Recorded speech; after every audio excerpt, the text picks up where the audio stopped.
Hey friends, how's it going? Ash here with Gents. Hopefully you guys are doing really well. So the other day, got in a package from fragrancebuy.ca, and in that package were a couple of new clone fragrances that I wanted to check out. Now I say new, they're not like brand new, but they're new to me. So that's what I mean. And one of those clone fragrances is the one that we're gonna be talking about here today. It's from Lattafa Perfumes, and it's called Asad. And of course, keeping that tradition of clone fragrance bottles, it's freaking hideous. I hate the way this thing looks, but that's par for the course. It'd be really weird if all of a sudden all the clone brands out there, you know, the Armafs, the Afnans, the Lattafas, if they started making just every bottle look drop dead gorgeous, just absolutely beautiful. If that ever happens, you know the world's about to end. So this one is a clone fragrance. And obviously by the title of the video, you know what it's a clone of. We're gonna get into that here in a second. I'll show you guys the presentation. I'll break this one down for you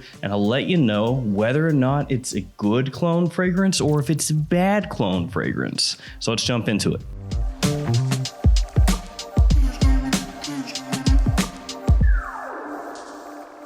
Let's do the presentation. All right, here we have the box. On the front here, you have the name of the fragrance, the name of the house, a little design, looks like a lion. And then up at the top, kind of hard to see, but it has the size and the concentration. It's an eau de parfum. Up top, you have the Lattafa logo. And then you have that same looking lion design on the corner of the box. And then on one side, you have the ingredients and a little QR code. On the bottom, you'll find your batch code. My bottle was made January 2022, expires January 2027. And here is the bottle. So once again, name of the house, name of the fragrance right there on the front. Same logo that you'll see on the box is on the front of the bottle here as well. There's these little gold bands, they're plastic, that go around the bottle.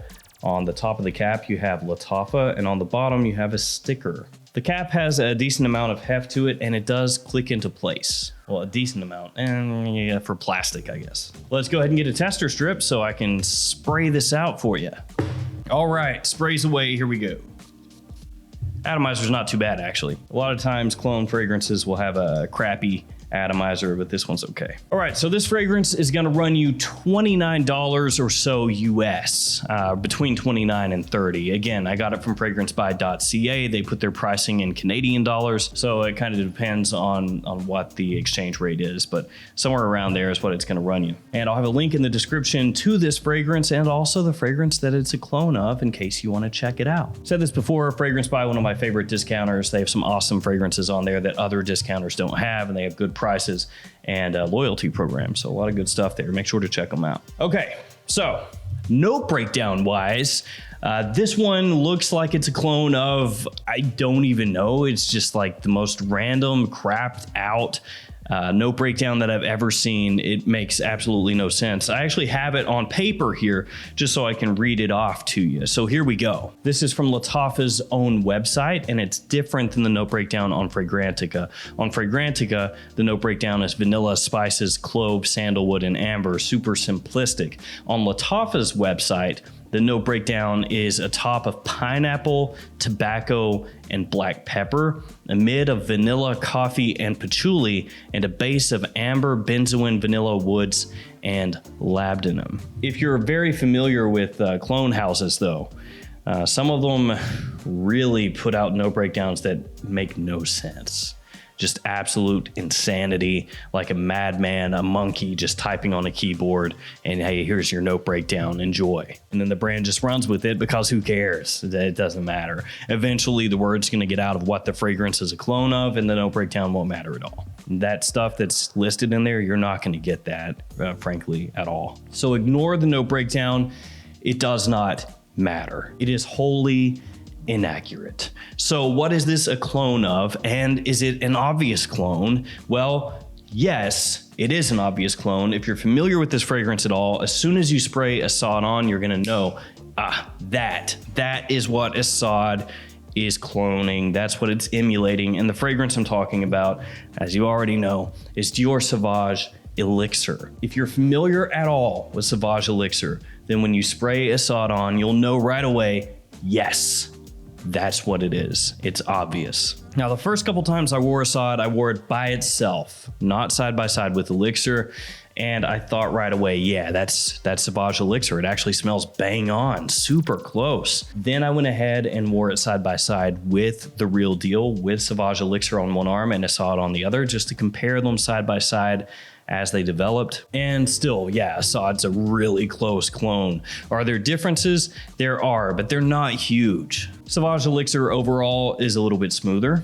It's a little bit richer. It's more effervescent. It's got more of a sparkle to it. It's got more of a lightness to it, but at the same time, more depth, if that makes any sense. So when you smell it, it has that sparkly feel where it just smells expensive, but then still has that density, that heft to give it longevity and projection. And Sauvage Elixir has more of that going on than Asad does. That being said, it's not an astronomical difference. It's actually kind of what you would expect. If you have a cheaper version of something, maybe you don't expect it to pull off everything exactly the same. And that's where the difference is. Sauvage Elixir, frankly, smells a little bit more expensive, but Asad does get you really close, really close. And that price difference is huge. So this is a 100 milliliter size bottle.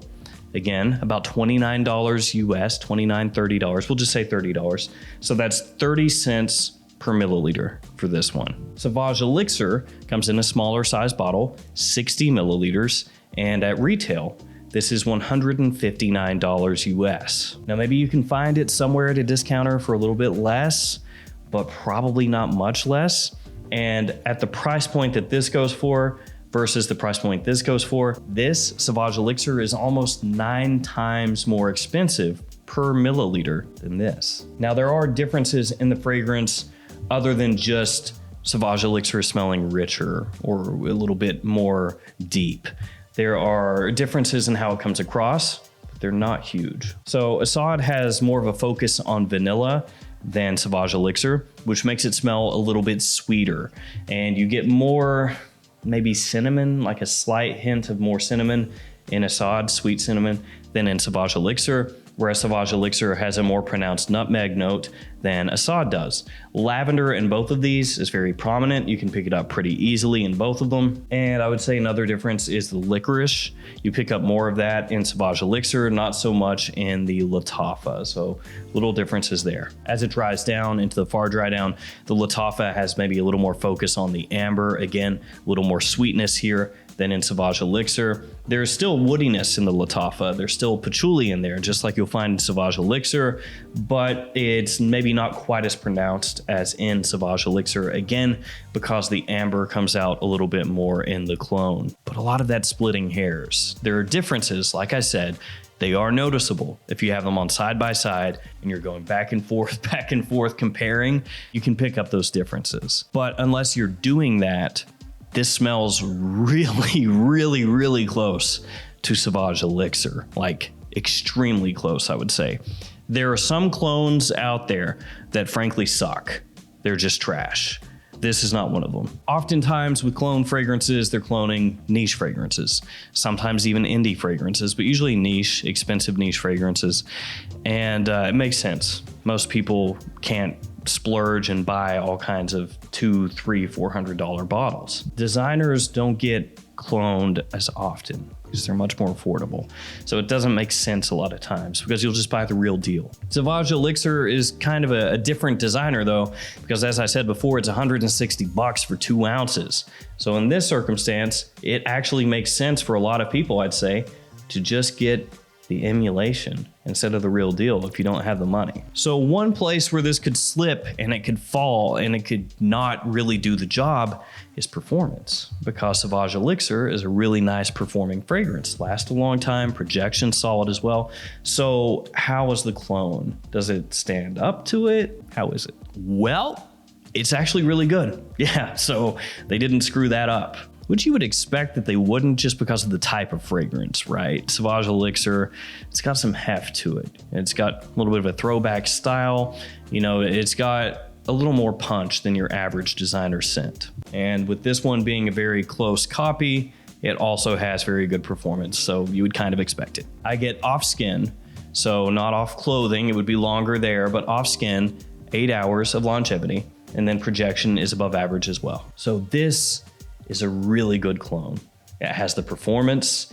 It has the scent profile, that scent DNA. It's very close to Sauvage Elixir. Like I said, if you're familiar with Elixir, when you spray this on, you'll know right away what it is. Unless you get like a screwy bottle that's gone bad or something like that, you should immediately recognize that as Sauvage Elixir. Although I will tell you guys, the very first time I sprayed this on, the very first time, the opening was a little bit unrefined. Yeah, a little chemically, a little messy. But then in subsequent wearings, that didn't happen. So I don't know if that was just how I perceived it the first time I sprayed the fragrance on, talking about the Lattafa here. But the first time I sprayed it on, the opening was a little iffy, didn't like it very much. But then, like I said, afterwards that didn't happen again, so who knows, could have been me. In terms of when you wear it, exact same as Sauvage Elixir.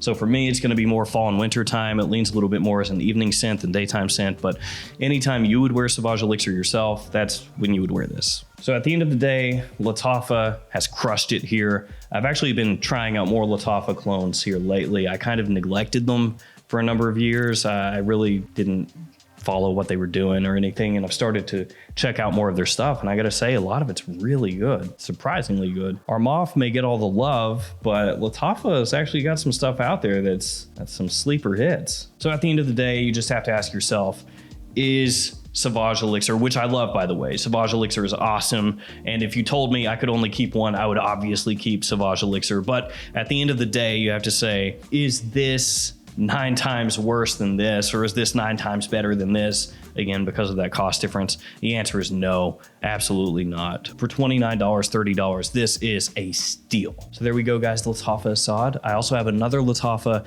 that I got in with this one that I'll talk to you guys about in a few days. I still have to give that some more wear, but it seems to be pretty good too. So more Lattafa. All right, guys, that's gonna do it for me. Thank you for hanging with me. Thanks for your support. Stay safe out there. I'll see you guys tomorrow with another fragrance video. See you later.